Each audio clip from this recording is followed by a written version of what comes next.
شهادة والمارود كلنا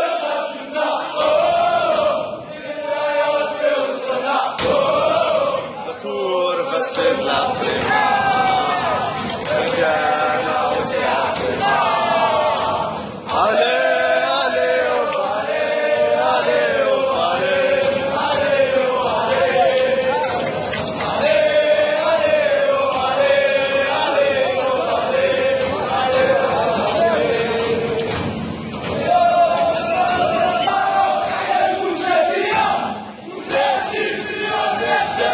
جوية بلا جمعية لكل بشرية كل فلسطينية الإنجليزية ومع الشمال تحت اللوجع الماء نسيرة الرعب جالية العيون بالليل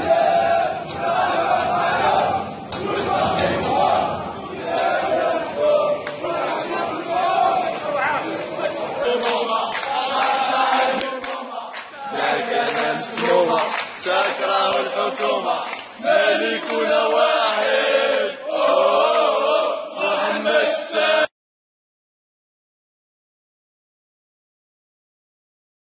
يا جبران علي تيام سيكو باغايوكو اللاعب أحمد كرارشي اللاعب منصور عبد الإله وبن جمال بارفيزيوندو وياسين الذهبي. هذا بالنسبه لفريق بلديه وجده. في حين فريق الرجاء البيضاء انس زنيتي عمر بوطين اوال محمد بانور بدر اللاعب الكروشي احمد جحوح يوسف القديوان كبير الوادي اسم ومحمد بكيكو احمد بامعمر.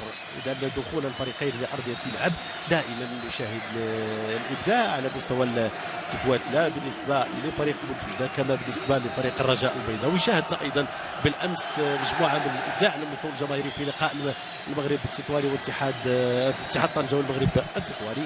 اذا هذه كنظن مجموعه من الاشياء اللي كتعطي شماليه للمقابلات. ونشاهدوا دائما لو امكن السي العمري على الجهه اليمنى نشاهدوا صور جميله جدا بالاحمر والاخضر وهذه الصور اللي بالفعل كتعطي وكتزيد كتغني في هذه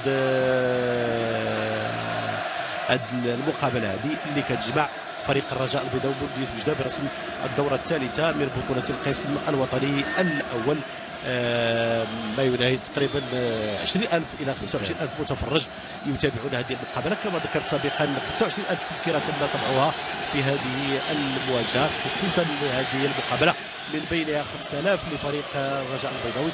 لكن ما يجب الاشاره اليه اظن انه على مستوى الحضور الجماهيري الجمهور الرجاوي يتعدى هذا الرقم اي 5,000 مخصصه لحصته في هذه المواجهه. وبالتالي هناك فقط إن بقيت بعض المدرجات الفارغة فهي كما ذكرت سابقا دائما مدرجات تم تركها لإجراءات أمنية ولتدبير هذه المقابلة من الناحية الأمنية. بالنسبة للحكام حكام هذه المقابلة عادل الزراق في حين حكم مساعد أول أمين العريسي والحكم الثاني بوعزة إيكن والحكم الرابع محمد المريني من عصبة الشرق.